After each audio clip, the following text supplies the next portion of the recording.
Yamakwa ba yen hyase na yentie ensem no enkyeremu. Nanuni ana wodwa ni kyerɛ esemu mantam no mu a wahenkro tamale ɛhɔ enhyeda enyoye. Ne nyina ne sɛ emrante bi a wo mu susuo sɛ wo hwɛ wo mu anim ene wo mu yobia ne nsɛm a wo mu ka wo mu ɛyɛ wasonoma. Na wasonoma ne bi aka wo mu ho ama kyɛ sɛ tamale mpatam ɛhɔ ayɛ degya. Dr. David Akobila Dweda mu ena wo mu kɔ hɔ kyerɛ sɛ de de ba ɛkɔ opani na dwuma a wɔyɛ no wo mu hunu ne sɛ wɔyɛ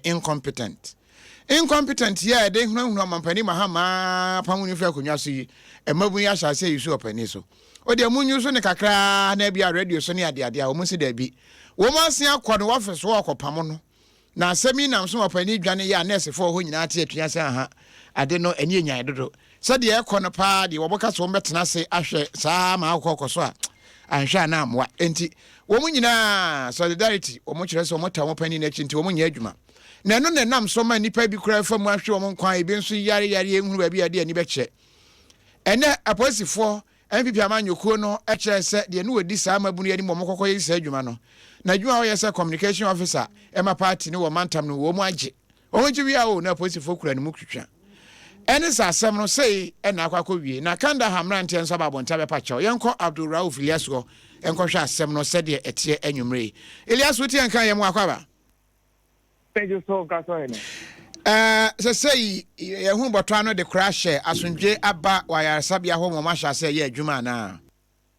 o de bi hɔnom na me free si amasan so aba police headquarters me free hɔ prominently we police headquarters kwana koliba nti see, I make us say, oh, Bibian is some free, Tamale Teaching Hospital. We say, award na and a panny dink or money a room one nipa and 9 a woman. They say, cry the honor, and I empty cry nipa, bako cry in him. It's not okay, Tamale Teaching Hospital. Why you deem to any numb cafe? So be a this any will be a yeah, I have to compare to marking. And I will be here, our honor. The see, I make us say, no, the beer and console, name. Mene obi edi nkomo e wo Tamale Teaching Hospital honomo nurse ni ba ko a wo ka so mo te final meeting a mo de omo free honomo a omo de release the babonten a kire say ada say ye call off strike na say e senate ne mo me ka say mo kire say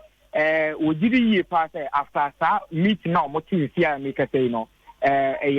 something positive na omo de babonten ada say o me ka say straight away say ya sign ya call off strike no ama bibia etimi ayemo de nti a make say de omunyan call off strike no the o head Tamale Teaching Hospital say de tia no pa na ye ka no saa pepepe edimom na aka ho na eso ente na eye abemu anon so ana say de eche no no mte de no odi mabunu we na animu a o kasa ne nsentrefo no they say police no eche no no o de kata e ba bonten ti kata no no an sign ate o me kire the signature na that so nti ha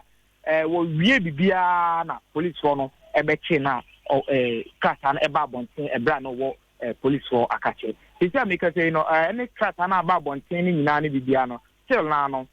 abemu ano say abranche no ye baba last time no eda ho wo police for akache na mo me ba police headquarters and me hu say mbabunu no bi aboa ano wo eye south na nim ho no mo because na me ne ba ko kasa wi abemu no wo che say o mu gidi say embo eye 5 and nyimre no na omayi ni nemum anti mbabunu no nyina sa tutumoto acha omo ho afi ho no mo nyina di nyanko achi e de omani akire anafo no se hina omoko yebusu di ntem na achi de besu ma babia no e beto atefo ni information ya pikisisi akire se enche statement be babonten na statement no ebe ye good news a susu se wo mo atwen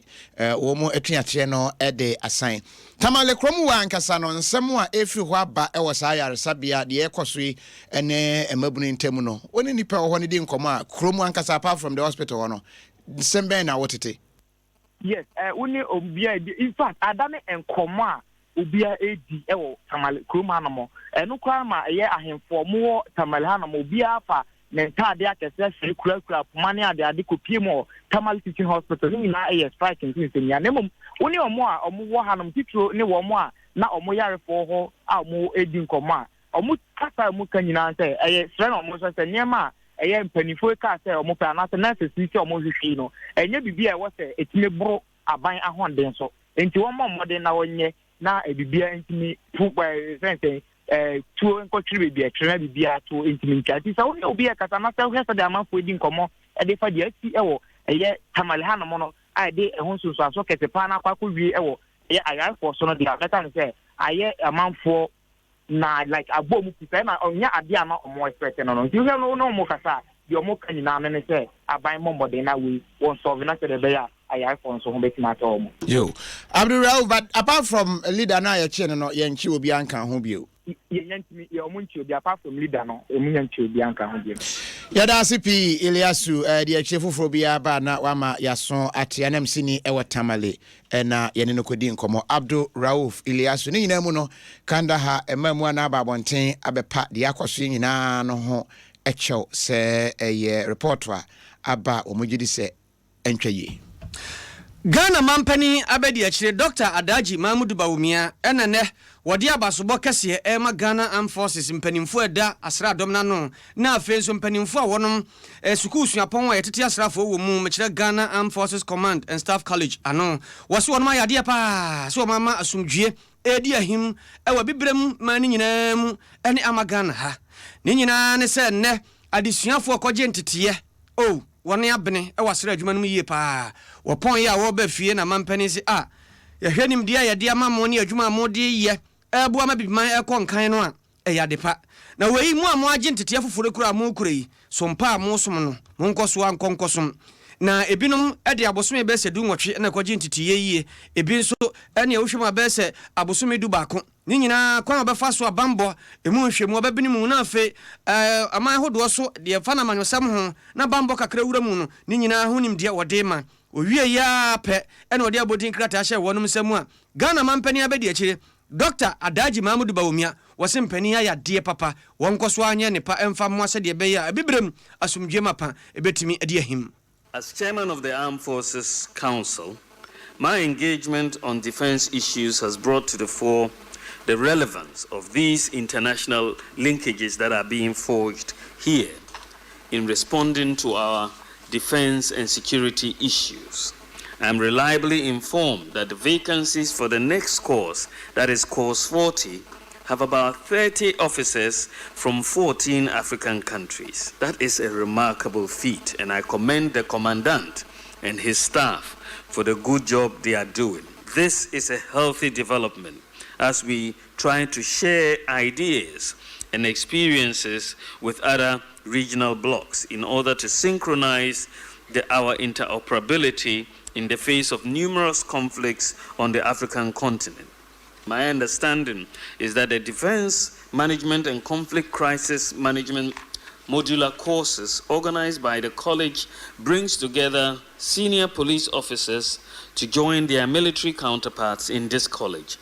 This is the unique platform to build consensus and then lead the effort to harmonize cohesion between the two institutions.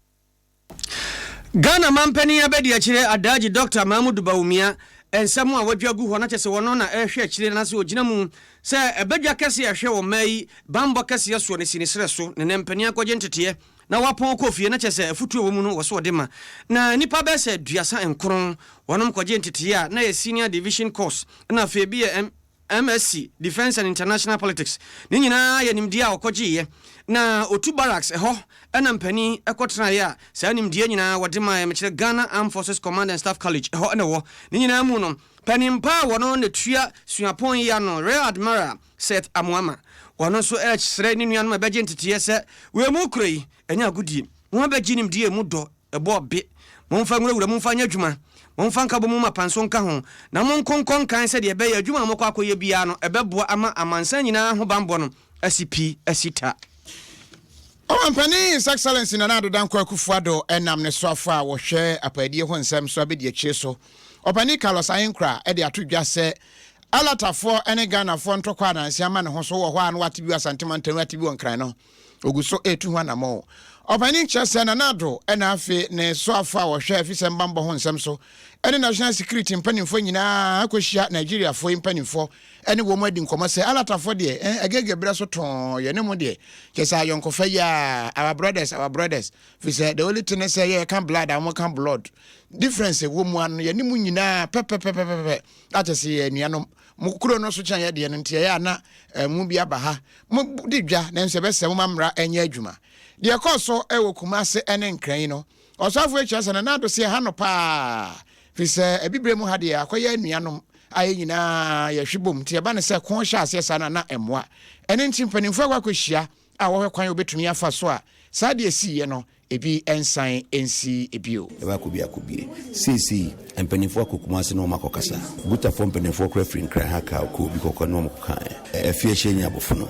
yate aseɛ ɔmo so mbakobie ɔmo shop ɛne obi ani ntɔkwa enti sɛ woti bibisa na yɛ nokre na no yɛ akra mi sɛ akra ha sɛ na ɛwɔ akra ha so sensitive to bibisi it's got nothing to do with Guta, it's got nothing to do with the Ministry of Trade, it's got nothing to do with foreign traders ɛyɛ obi anankrofo bi na me yɛ sure sɛ ɔmo yɛ ɔmo adwuma na me nim adwuma ne so ama makɔban sa aba na ani asɛm bi aba bɛhyi na sɛ asɛm bi sa fo hina asɛm bi ene mana kwa kubanda sana but the most important thing is say uko bi man so a emra wo ho no ese otumbo na wodi so ano ana me yehwe se yenyanum bi hwehwe se yebedi sa amra no so ye befa sa akonyo se akyeron so mu nsia botre ekwan bia president ne mpanifo befa edia treaty sa matai na obi aho ato no wombeye already minim say women Mr. President starting one juma into women to omboase asema ya asem hienti no e no pani na na nsiso minister no muni senior minister no muni pani for Ghana hanya foreign minister wonyina na nsiso minister for national security wonyina ewu bia omohwe ya kana yi ato yi nsisi de asem bia ne hobiem Obani Kala Sahenkra was signed a Mrashibia Niman for Watema Atoye FM and watch a Bainan Shishano. Was under to just say Alata for said the Martin Hatcha Muti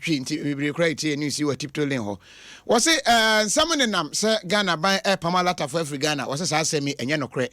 No cracket cra any if it's a Bibremo Trayanka Bumco Eco Wasino, Alata for Caho, Ghana Caho, no more home say will be at me con Yonko Krosuku Dibia. Nemo mukodru a homra no na behwe ID so pepepe entinya de Ghana ban epam obia de afri ha wo besere se gutafo ne wo mu a ayese ye pam alatafo no wo munyai na nyema wo mu nya de nso a aban ebesoso saa ne ma no eso nemo afutuo ne se alatafo no nso yaka se Ghana fo mo obia mpam obia mfa ne sankamo no na no so nkyere se mo nso ba beye ohoho a kyese wo kyen kurumani mo abedi abekwan mo hwe ne yie na mo hye white shirt mo nya abekwan ne di munni Ghana mra no so na ye ne mo ntena se asomdwe mu mo ye nyina ye ntiase se obi ani ho a waka se opam obi afri krom ha ye nya ye adwensa na ntumi nya se asoda because ye ECOWAS friends regional we all belong to the same fraternity ye ntumi enka se ye pamu ECOWAS for afria and ntumi maso nemum unfortunately say nyoma bi say happen na se wutieti mu ye a na enya de a eye ntokwa efa mefiri ha ho ana se we atomade we ntuaka ho ana se we ton ade wa ni so ton ade wa ha just some small issue bi a aba em say yenuanum bi fili se se umuhu ekirasem ansa no makobiom so mabiom store me no kase mpanimfo ni Kumase for traders yakwa kodin komo na ya establish say nyomo no waka to shop bi bi an ko to bi a shop ni mo shop rafo na no se dey bi they were mentem ho ase ya ba no ye ntwani be bakira ansana Obani Kala Sahenkra eyo so afo be de chi a wo hwe adwede ho nsem so ewo o man Ghana mu Ugusu tie Adom 106.3 FM anwene nsia Kasiebo Is Naket Asante Mantam ye 104.5 affiliate Dioson Ghana hani amanone obi agibi ato apete odi ekọ afidie prepre kọ na kobo wurani afenken kanso ye bukasi edi sudwa ya Facebook wokọ ani obehunu Adom 106.3 FM live wadwe nkyere fafa ho anase kofi Adom anwani na obiri yeboa fentem frebe beken kan nyina edi amam na yekọ yanim soafo a wono na hwe adansie eni nyuma so ama Ghana ye fe no onimonyamfo Samuel Atachia wono na sabre de wo bontrene no wo se national security adwumayefo wonom ye bambofo o mayi mo de o tete suma se ne boban wonom ti UNDP flat o cantonment na o matra fie ho a ase ne o mutua ye no eye efie wura je usika no kakra kam omobu ho nkonta abu no omonye omadwe se wonu mutua na nye wo nko a abanyuma efuo bi ka ho na ankra bi nso ne anyuma ko bi nso ka ho a omunyina baji dan bi omutitimu a na aka wachire no woni mpese obetua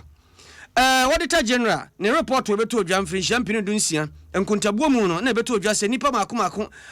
aduasa enkron 39 wonom te sa dan kesiye no mu na womo atua kama aka kire dwanam a enye sika atoa empem ha na aduana nwotwe oha ani dumienu achese pepambo some ne da na twato kora mfiri championship ani dunum ene so ye wo se nkokotua wankwankwan kotua nene opani kopie sinanim ena wode kotu dwa hye se obubu nkunta na empema de osia baako ahensia duonum eye sika aka akire achese obubu bu akakra ne sakanie ena de aka mu so ye empem ahasa de wotwe nsia akiri po ahanan ade osia mienu achese ne nyina ye dollars ya bunabunu ene ka akagu ho na wabono empani mpese obedwe wonto na sabe wayi mframa na afika no wotua sese de akro nie womo mote ho no womo mbretia bi so omo amfa sika no amma obefa mra kwan so obetu onum nyina esanse dan no eye Ghana dia ye mfa nche wonum womo ntram no muntua ka je so womo ntram kwa. As of today, we have collected a sum of $61,000 United States dollars 650, leaving an outstanding balance of 386,462. We have some issues as to the lawfulness of the occupancy. We've come to some conclusions that some people are there because they say they are working for the national security. So there is a very solid audit which is going on. We've issued payment notices that if you do not pay the rent due, we will come and eject you from the premises. And I think it's going to pay off. All the notices we brought to this August committee and want to table it, that we've taken quality decisions to ensure that nobody lives in those flats and in the name of whatever institution refuse to pay rent, so that the next time we come around, we will be able to tell that we've recovered the full sum and ensure also that those who are living there will pay their rents on time. If not, they are disqualified from living in those areas. We will take every step necessary to recover them. And those who believe that they can with impunity live in such flats without paying rent, we collect the rent in good time, and some of them will be evicted. Suafo a wohwe adansie enunwuma so onimonyamfo Samuel Atachia ena wote se ne oni atompani animu no omote wona aban dan ene abetrem ena aban dan na ye aban adwuma entidi ai ye mfa nche mo se mo ntrem kwa montua na sami wakan wie ya pe osori efri pono ho a ena ya na msini o man ma hye badwafie abedna kwakwasi asante asie dubo pine na sepani o man yo hwa dan hai ya ho asem se tie ne bia ho pa a chese Ghana for dodo no aka ho asem se ano de dodo boya na mo be na atu afa no se emre boban ekwan fa so ha dan ma yi mu no obehwe na fe wadan dan mu ama akwa kodu se uye fie wura waje dodo kura na fe na waje nipa ne sika mane mra fe na nka ya bosumi nsia sese wode bosumi nsia ka ma na ya fe enti fie wura waje mane bra fe a wato ma yi mra ye ka se emra na ewo mu sese no sa bosumi nsia na ese obeji rent advance on sisi ada no se sa bosumi nsia no so en favor on efiri se ono so de sika kase na ahye dan nim enti ese sika no de ahye ono so nya bibi kakra almost immediately no de teneka so enti en hwese betumi ay no se 1 year na ano ne ade a sisi no enam cabinet so fi cabinet mu a na won approve se yemfa new rent advance no e payment e fen kosi se ya yadbeba back to parliament ne omani nyina share mu a ondwe omano nti no be ka finally no and be the new law be ye no but ene yenso ya ka se ne ehia kase pa ne se emra ne de gofo eni so if you say also on call report ne the landlord e fa na okoda but ne yesra ne se ye be mi ani yesisi dan ne bi aka ho na dan ne do so bebre na obi ya betu anya bi dia I didn't aka so de okọ charge rent advance e be buru ko for so be no kwat me 5 years rent advance Jenny idea yenso as a minister no ye shemu kena se ye more of the affordable house na we kesinya baby tran ye co-regions no one of our and them person say co-regions is a region bia no you esi da ye constituencies so MPs no so I ready some my answers ni aye na no aboa adwumayefo eni afiewrafo yensempa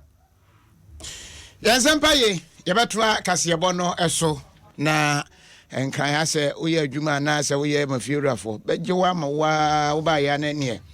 nya ade a tie ne aban wankasa so muna ye bi ma manfo na ani enyan ye tra Kasiebo no so ne ade a chen ya asɛm we ba ye ene sɛ anigye aba na aba small scale mining aban behwe na watu ho anamo ama wo mu atumi ahya ase na wo mu atu wo ma won krata no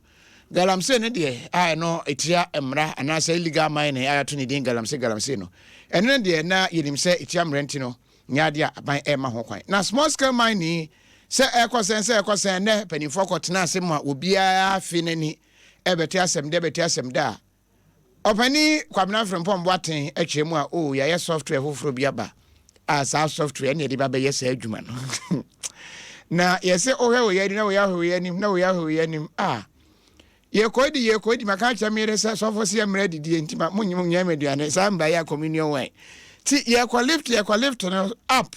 na up deɛ kyɛ sɛ but the entire opinion from what I just said, road map. Now, somebody will ask me, when exactly are we going to lift the ban? I cannot say it now, but I know that His Excellency the President will want small-scale miners to spend the Christmas very well. That one I can say. But it will all depend upon how we go on with this roadmap. It can be much earlier than we anticipate, or it can go for maybe a week or two. But one thing I can say is that the President wants you to earn some money and enjoy your Christmas. Measures have been devised that include regular visits to mining concessions, use of remote sensing and satellite imagery and drones, and more importantly, integration of the activities of these regulatory agencies through a computer application we call GalamStop. So the Minerals Commission, EPA, Water Resources Commission, Forestry Commission, our MMDCs will be integrated through this software application. Eti na asem no eno no eti de say de ye momfa computer na mo hye ne se aban no ehunu se last year bronya na enye de fi se sabre no na Ghana ne yenuano mo kodivu afoi ensuo no so hye no na yesi yenyae mo bia nkonkotu wayire ntina wayire fo no nya sika wo mu ayetu small scale man so mo so kakra be free ho nso aba wo mo so ne yesi wo mu nya ntina kuro mu nya de abia hunu se ya bronya bresa no ye ne sika nti wo hwese nka sa app ne software ne niam ahodo nyina be keka si ani na ekon kakra mo mama aso ye mre a enu bronya ne de mbenya kakra tafe na je se ne enije etumi aba na eno ne ye bi sa small scale miners bi se opening nsem wode abani o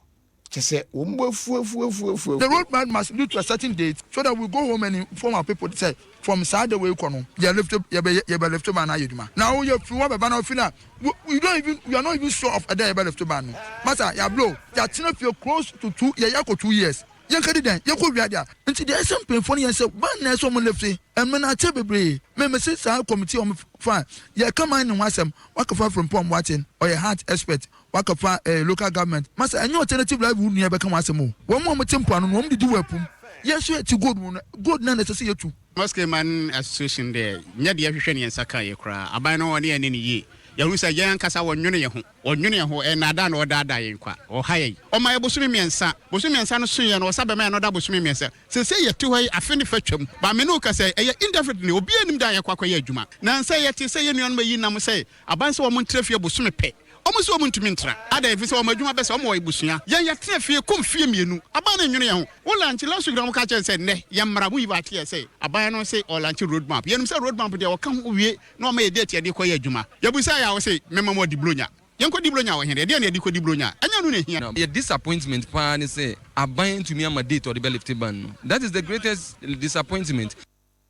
Hey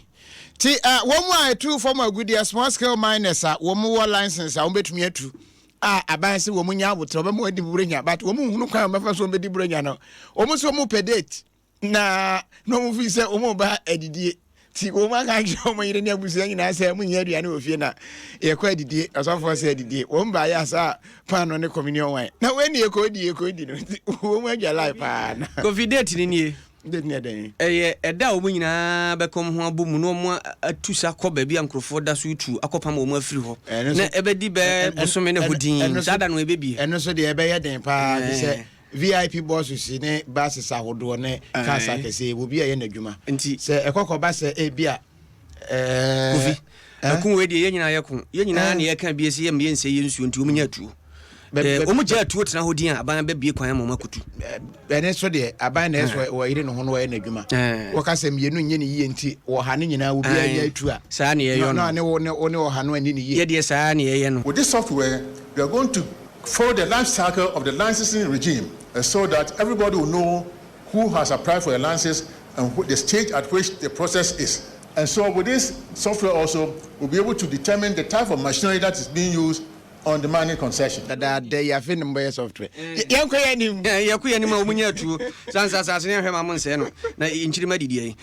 ya to akasia no so a kwa me nkruma suapon mu ne yakuri se wonim se Katanga hall hall bia mema nkoa na gu ho mema nkoa na da ho na afidu no mo ya mamre ne amane na tumsampa mema mani kwabra ne timi bon ho adagya no akatare ne hunanim wonnam krum ene kumase krupom se ne tuani di ne bom ho do so yobete twerada na nam krum sa na obi nim dia ba besie ye wo ho ayan kote ampani eda suapona no se dabi mema nkoa na wo ho sa de o mama no nkoa ntra nti o de me kofra esanse o mahu se ma bebre akafia o munya suapon mu mbeba nso be bi ombeda akwa ye asem enti o de man be fra na suapon wo mu agent tie e wo ho a wonom Katanga ho no mo da no mo se ehene ne ha ye ntiase ne ntiase kina munya isa ade na mo ye e maso asa agura nkote ampani se afedie mia makoma nsia ni nyina ya tu afra mema nkodem na no ena mpanimfo ahya ase yi akire ba se mpanimfo eda suapon na no anama wonu mutu no mo hwe ye na bibi nsi kwa obi nyina de kwa wapani woyamra hye badwani mo manfo okwa adaso okumase brono baako Dr. Samiu Kwadwo Nuama wono kro no a kwa menkruma suapon num ena owie suku ana Katanga ho no otena ya mfrinhia nan okogi nimdie ena ode atodwa se mpanimfo mo de suapon na no mo hwe ye na de wosi suapon no wonim nyansa pa wowadwene pa enti no ye se mema nko na ha ema nko na ha ade prempe college yete ye no se na mema ema ho ene ye ka se mema nko antra ho legon presec se na ma ho ne se mema nko antra ho wege se na mema ho ne se mema nko antra ho na fe die ni sa na ma mpani tuo no munyai enchihyemu kura ne nkyeremu omode ma omogina so akoye se enti a omode ye sanhye no kura no entaso enti wonsesa no ma de agina no enyina anya sa wo mo pese wo mo ka mema ehye enti mema nso be sori agina mo mahu sa mpa wo mayi emra wo munyai na Katanga ho enye Katanga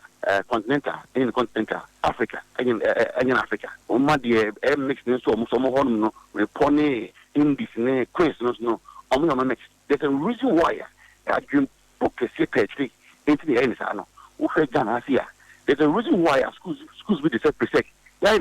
in a single sex memankoa. There's a reason there's a reason why memankoa pempekale to pokwa. There's a reason why want to mean ka say opese e ma post school ntino omunya o ye mix. It doesn't make sense. It makes se abanisa e ma no post school se de ina e penna se omen kasidim na yen jojo na mi se ye kate woman e wetmanya anodro amna wapani amananso wo se de odi twato ni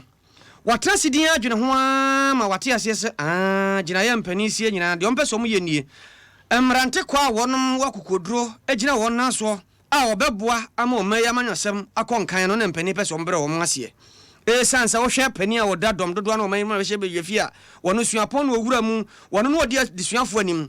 opani a wono so dadom kuma na no wono so saa na odi disuafo anim ni nyina ya hyobo ne nkanya bia na wo wonu mu omogi free suapon mu na ma beduru ba bia adroi ene mra hye badwafo no bebre a wono nyina efa sa antitie yi mu na senne empani sore abese kire wono se aka kire Ghana fo se Katanga ho mema nko omo na honom de ma befra akwa se wopese mema no omo nyina da ne ma sa gina ye no so usia emmoa esanse tirimu pampani di ye no na wopese ogu no ebanisa me amoga na mai ni amo school for no na penso ye the school for no ahoden ni sabi omo mu ja shi o mu no ye fe bebe na se ni aho be na se so a umbre obi ase Ghana na aho be na se oba ya ban mu parliament ba bia omo se student leader play role power ba where parliament leader famous about or no student leader where minority leader also student leader. There's so many student leaders about parliament so abayi mu omo nyam je no efi hona e bae Onimonyamfo Dr. Samuel Kwajo Niama wano ye mrashebe dwani mo manfo kwada so kwase brono nene ena hotiye no. Adom 106.3 FM enwumre no nsia Kasiebo Naket sadia watie no a ena yede no ema enche betu fa ne akwasante mantem ne aseaba abetwa Kasiebo no eso enenti yetu a nesa na mara mfise onsa beka okoa FS eye immune booster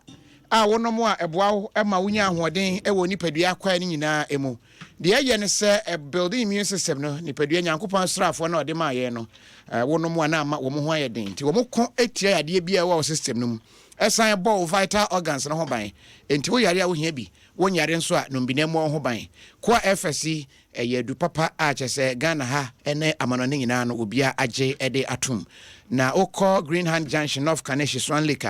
wo mo enkrabatai won kra ha no ho ne wo ubenya bi e wo Green Hand Junction ho no a Asante mantem watra insha FM wani kire enkran no utra nhira no traffic light na ho no awonsa wonsani fa so pogas wo ho utra pogas abon so mo signboard ni center of awareness branch ko wonsani fa so abon hu abonsa na ho no so pe na wo mo benya bi e wo ho sanso na ye audio audru yo FM ya bonsa ya ni mu ha ya directly opposite ya bonsa ya store na ho no friend kokomlemlem mo ubenya bi wo ho birbia na akuheba ewo kuntunsi bus stop ho nso no ubenya bi ewo ho na abo ho ban amwanyi ache MTN yeguso esomo se ye wiase for Friday ema no se ukoso isumo ba mani no a ubenya ache DP build your points bribia bra isumo ba mani bosumi yeguso a build your man 4 points cha niema ene bibia ubenya ewo MTN mu no sabre ene mobile mani ubenya so mfa so pa ntikoso a ne fa sika fa kwan trodo awunya haubia ewo ena Grace Homeopathy Clinic ya basi ebeboawo ama o stroke ene onyodwe nyina no akọ enu acho bi onum cigarette opeso jai wadidie mu ne niema hodo bi enkoyie ne nyina bra ye nduro nso de 50% off ena yede eboawo ama ho ato yen crossover na yen kona na okuo ewo crossover no emu ne yen konkodi nkomo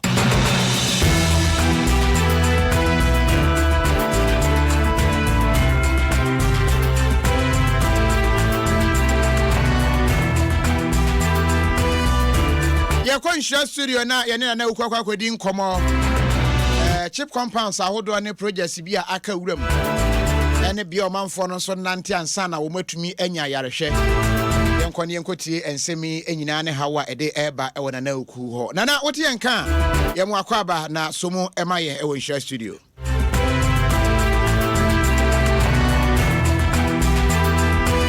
masomo ewa asante mantama hin krokumase haye 4.5 abusha 4 Adom asampa anafesu nhira nyime no si akankase na wasugusu awutie no asante mantem ne na oba asante mantem ha awe ho sampa efise miamia bi te se cheche biase chechere ni nyina ewo asante achim central afenso mpachereche eno so asante achim north na ehwei ana obehwe no chips compound yesisi wo no enne di akwakwa ya ho se efise yesisi ye no enyade a obia atimo na mpachereche nso so de yesisi ho ne de obakwa no ene nipa ba ko mienu no omote ho adan a yese ha de enya de ye gi sa we ni bio nipa ntime ma obuso am sa adan na nipa ma am se bo enuo na nkasa kurampa ye de bedi djuma no enuo na nkasa ne ye de kwasa frigi wo baabi na de chia yakwa kofa ka hwi yakwa kotwe de aba ene ti nuo ho de ye nimpa bia wa ha sabi so obi mpo ho dodo ne ye bagina to de nsuo bi asiso manifest aid ansa na ye de na ya refer no to hospital Kasiema eno so akwa ye boachi bidin enam so basisi ade ho sam na akwa ye de nsuo de nsuo ye ni bi ewa ha sei opanyini pass si ameno kese wada ho a wo hwe ayarefo ho eye justice agiman ye ne di nkomo emensama wade to Ensure FM kase animu enie ba ha sei no na structure no ho but equipment be a de be adwuma no ebi nim di kan hospital bed ba kokra ebi na ho it is a ko ba se obedi ten ka cry so the mattress be 2 benches ho na order so na ripa me do babum so obedi ten o mo de ya ba ko be kuta no ne na so afi so wonwuram ohwa no wo epie this all from of for mababoa on average ni percent to a bag average of 5 it's me record 0 attendance no no ya na go fridge awade ado night wa ha nanso fridge ni ha ti de bia je foka na de akọ health center ho na de akọ fanro na de aba na pon so a ye san de akọ ye kwan a sa bia obi kura yare emergency na me de na ba ha e kwan obefo maba e kwan no nye mre bi kura na me bi na honyem kan be dua ni timi nwam na oso mo tam no ho na no deliver e koto obi nsem ama berade Adom akwa no so amfrim wei aya arahosama wade etodwa na mafo ho no omasama mo kan enam se wo monye national health insurance card ni bi e won pecheche ho ni ti no e ka no mo bonto mo sra ban ni se ontu hu anamon e se wo mo ebre pa hospital kwan no enye iti enya sa ba ni meju kwan no ma ne kwan no enaso na kai ba ti mi akoko nurse for no mo ba nsuo kura yi problem ma wo poti se kuro no bode wuro ni o ma akotwe nsuo agu reservoir no mu to da biom timbe di be nansa no ma sa akọ e wo m na ka se nkom tan ha da bia no nsuo problem no ne ha wo pa pam cho ho mu nyi insurance nti e pese obe aban be boaye no mu nyi insurance ho maye kwa obo ka me ba ikura na nsen se o yare ya mko gine to kanko a insurance no ode e cover kakra Womo pepepe ana obi this year ofori amanfo said that be one this year wo Asante Achimno of ebekwa kwedi ankomo wo panyini Frank Oti Boatin and wo busan so panyini amanfo yi e kasa firi se obi a yate Ghana sika pa sika twetwedi e de sisa chips conference de yasisi ho na so besi ne wo bia entimu say sisi adia awon nkotere na abekwa na fefe chichichi saa ana omusu we sabi how could you opayifo mutu wana manos bo ye gusu tu wana mo gidigidi ne yesi ache de bia se ya na moka da be na mbayi bigili da tino ane se be patch prince bi e de go na ba bia erosion na aya kanti magreda kra fa ko jiswa ne de abo chepese gusu na ho ya accessible tim sham wose we aba na si ho ba bi obo se na ya ye musa won so ye ringa test e wo honum and provide collectant and this rainy season there omuni so problem but I think that they are thinking about the future we do honors na we no so americanize mom na insurance mom kan ya ni na tim no se enchekra no mom accreditation na fe also am health insurance providers.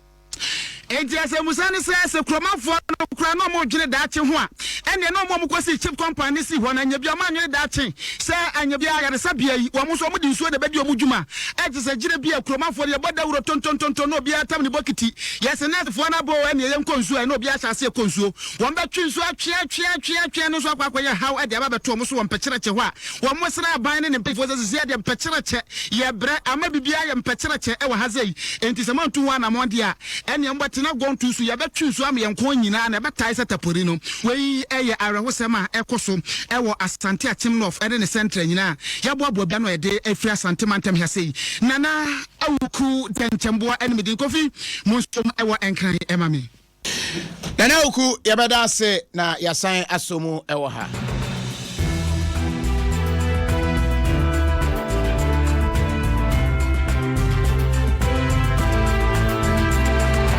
Nana uku eni ekwetie no efri enhira studio no enche bekọ Adom trotro na ansa ne bekọ Adom trotro no ayade a eda ho emema ni bi taadwa wo manum pa ene ohunu oba no a wose oh we oh mayusu oh we oh ene sa wode ne namfofo hia na wa sha ase no de dwa nanum ene ebisa se na sa suban no efri se abapa ene bi wo ho anu wo pa danse kra ho better and further particulars no de akire se oh treated and discharged na chese ne wodi dwa nanumu a na no na adwen se bedi ho enkomo fi se be ye topic pa wadunu su wa na nya agro na so ye misa clinical psychologist there kopon ye misa no se de na ya ema emema edi sa mpese medio bi atem wo mu da suban bi eti sa edi no ye ko bi sa no wa kire se sa suban no de o hwa nkasa no a emema ni bi wo ho a se wonhunu de wo mo so mo yesa afi se ase wonhunu ne ho so ya bomfia bi tu ohwega bi na se de ne ho efe no wo no a he pa se ko eskimi na minie ti we ma yusu ara kese ni timia ne de se se ne wo nam wo de man ho fans sa obema no ba da confidential relationship da bi nyanru eno so ansa na ya gitum pa se confidential a kese ne obi se ye secret obi a nka nkyere ne yonko na kese ne hyem ho a na modern nam saa yentie psychologist nkyeremu a wode ma ye efa saa asemi ho the chance say empirino womo etesa no omo hyeda enji omo hundi omo pese nipa eji omo tum enti no eya na omo inferiority complex say ode ne ho eto ne na yonko fo ho a ebia na ofo say ono otosi enti no okwan bia so no e wo so mo oma enkofo no eji ne tum ena ebinum so wo ho a ebia na one unda e ka na wa sha say e twantro presentable women are sebio obia who sa a man of Bekaso or sebio with it or your bar of fatan. And no sir otimi enya sanko na ko say ono susuno oye the nipebi. There's that inferiority complex and there's the need for self-acceptance from their peers and their colleagues. And no only self-esteem and so at the was say you build it, have a goal in life. And she not build a self-esteem. Now your baby our name the baby if you are crying won hu ne baby ada to me ne kwagina didi de nkoma ne twa picture bi anu adenam. So we na kese ne what they built no ho saa eno na lawyer Morris Sampa what you say hey sad no wa wonim na obi di bi be ye no be kan che no obay di wasem ama free evisa etiamra se woni obi akwa hia kokoam na se de osi gye ho ne se de osi ye nyina no na wa betena se na wo kan we ya wo kwe wo se enye obema no ba da a confidential relationship, sexual relationship, a confidential relationship. Into who obi da na ko kase uni na da obetumi sue for breach of confidence. Say sa suma sem no obesu say wa ko dan di ama etita ne fa wodi so into we magic compensation e wo so uni obi da ye mbrage ene mo sem no esuma sem into you bema na ne oba ko da na ko ka kire onyonko bema so na da wo gudi ni mase wo defame no defamation abem character ti wa obeye bia na ebisa boys ne guess ne bi se na mo ade na ya mo dwamanum sa ebi wo kra no a kese wonwusu yo won pese ne yonko beko ho ntini wadi kan aka wo enu ma yoyeye ne kese wapam wa afiri ho o kwa akofra yusu de nti omo ne omo da ne kese won say bia for relationship na bia bedu time bia ono be bo oba no okwan bi so no na oba na show no nti oba ne so show ni sa na bedu ono no so ya edi na fasa e kwan ne so ge we say ge ne di ni sika no nya no no di ni wie no ono ka che na down so ni we down no we down no so cheche no we man no bi wo ho e cross sem na ye omusa na hu say sometimes nso no man no bi kire omo ho nti omo nya omo sa opese obi ahu say oba we die me na makọ fire ba na omo nim say ni nyina ye no guase ni cross se me makasa too much san cross se no omo njai nti ni man ho ya mutu no omo yetu no nti se boys ni ya sa na so yifuma so what I say oba ni kire no yere mu so omo bi ahu so oba no ya den onye oba bia so what ma say nti na ya na boys no omo ya sa no to me in the enye fine be won say o be ma bi wa proba na che and this ofozo na oni ne da wi o pese obi an say like oni na da se na be like obenya fans but to me na me ntimi oba nkwada na maka kire say me na ba ko ka kire am for say me na da enye fine omo yes an fa to omo bi to me na enkrase ne mama me wo mu omo yes an nyina wo mo ye nkraman no se achinje nti wonu wia no amana kam na obi ahu ye sana hope yusu we area nyina na kese ne obi aba be hu ben say kwi no wo mo twe ntu wo pa dansefo ti be ma woni ba be da na wonam na de dwanum no sa pepe woni okran difference bia edim ti ambofo je be se munyai na nye mamo yesu bam bone papa yenko trotrom kafi go for dia ba akra adum trotro amram kan nam ne passengers ne be kasa na fine pa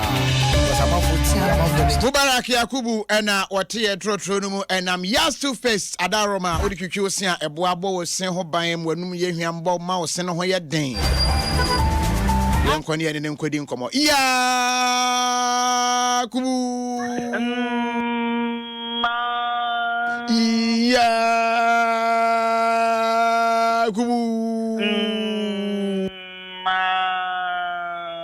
Yakubu som Masum. Hello, Kobe. Jim FM. Yeah, Kobe. Jim FM. Correct. Kobe, I got that. Onya Sami, hello. Hello.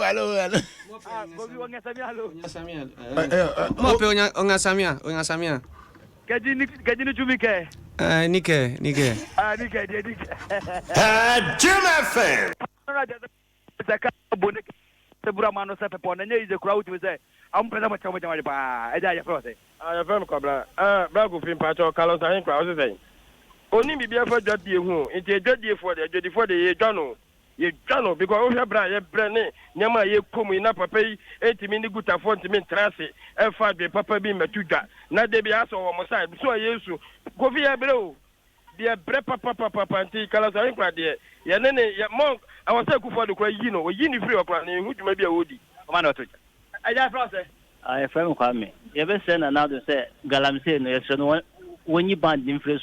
because you know and soon crash almost all bread because what the kakrat is when you influence not van say almost any jumano. Yeah, that's it. My man,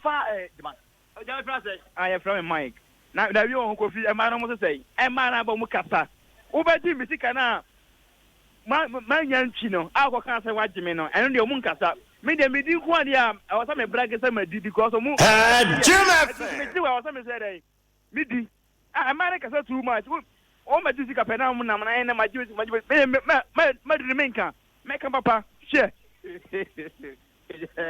me di kaka me kan say onu obada now the two no enye fine I say boy pa now I say kan okra ba wanga na kaka me sa kan say e be sama pani say football and some say omu tu na mo galamse so tu na mo ache o ma transfer 2 years adai omu so ni ile ma omu ele ma nte be sama pani o fa na si for na galamse no omu pipe no omu nyere omu nya djuma no e be sra omu enso no e be sra say enso no so mo galamse na omu enso no yede eni nte omu sra djuma no omu nya mu fro no omu nya djuma me da ase ya toothpaste ada romana ni ekofi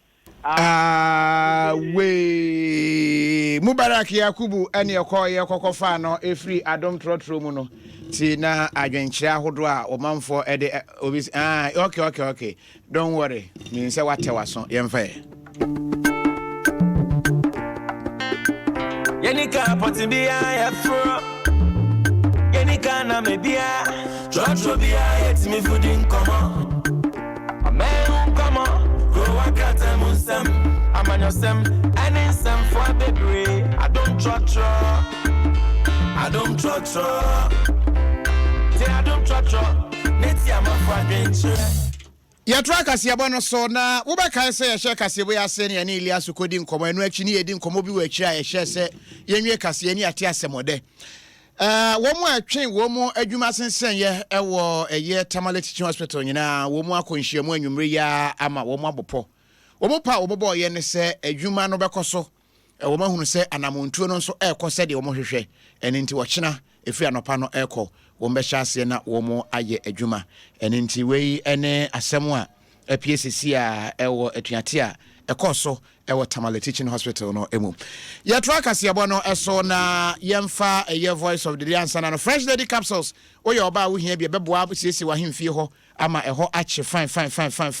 enti pebi nanum bi na wa obedi ho adanse se ama VRA me kire very romantic area no eho aye tight ache correct pa tipebi Cabo Gold anom ne emu edu tik ebeda yemu ache odi nsuo wo no wo se wedi apipika no wanum bia no pansa no afrifie eye fine pa Sanso and a Kingdom Ginseng Power Capsules we are beba na pesa we shake power ginseng a fine and a Kingdom Ginseng Power Capsules bomadi ane pebi na shake fine and a total Ghana ye energize Ghana ye ne de trust yaba no we na ye trotro ne taxi for ku ene aka bu ma ye de aba uyusu a obeto fuel ani ama sticker na de about taxi na chi say your Prague ya say ya busu kan ma chu say taxi o motorbike ni nyina ni ama card abetumi disika gu so abeto fuel bribia no ma unya fuel bebre ene achede pin so a ubenya ewo mu na Wisconsin University womo esua law ene IT nursing midwifery business ene courses awodo pia ni nyina undergraduate ena postgraduate courses pin no anso ha oba ye beboa wa ben wo ye ne universities awodo organ nyina anso affiliation tino ye certificate no modu bra ne besua de freyansa number so na ginchemu a chen de me ma we number ne 0544 853383 0544 853383 na yemwa emma unya nimdie womo adaroma ena womo kura ya sen me de Kasiebo bro malaria hawa tabia heba mixture ena ubehia se ubetumi abo ye voice of the day anwumre ye de emma no enie yesem wani na ho wani na ho pa voice of the day Vodafone featuring exciting 10 pesos na unya 10 megabyte unya 10 minutes ko unya koswa na isu se 10 distance manti mu dalis 135 nenya achede ahudo pi abra unya donkomi promotion unya sonfa so na CBmen any women capsules eboa be ma na oba adwonso emeko ye abra bibia ensine kwan your voice ni Good evening. But I want to say, no, that may mobile money I'm moving about life. When take a message be mobile money. There, and I check a phone of someone who says a message be about life. let me a quata. Where quata? Okay. Now you got to take a call. I'll be a pick a mammy. We've been a picky man. We are quata. Yeah, quata. Many fun of picky call for phone man. Many fun of picky call for phone man. Oh. Hello. Hello. Yeah, look at F1. F1, la mobile money. F1. F1. What is she? But I go back. But I could the tea.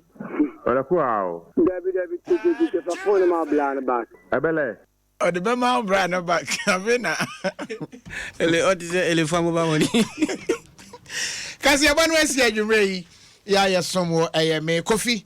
Adoma wanwani na nankratwo hene a odi kan enwure mene. Obri yaboa. Fentem frem. Ya de Kasiebo no asi ya kramo na memene dai me ofa gazebo wo sampa. O ma me eda form ya e ba beja eyi ai enti ba beja eyi sanso na other programs bi e wo territory num papa mensa me fada me ofa konso afi mo ya 1 week ne ba be na tintinso ka kire busua no mti abusua na kofi bro nyam papa enya abusua ni nyina wase wanti obiripa enti ya kramo. Don't come in. Hey, 10 pesos, 10 kwa 10 pesos. Vodafone titi swama wo. If you say Vodafone did 10 years for Ghana, I check your Wama Ghana for the educhem and moho 10. BBI 10 pesos. Ufre Vodafone and I say other networks yo, 10 pesos per minute. So browse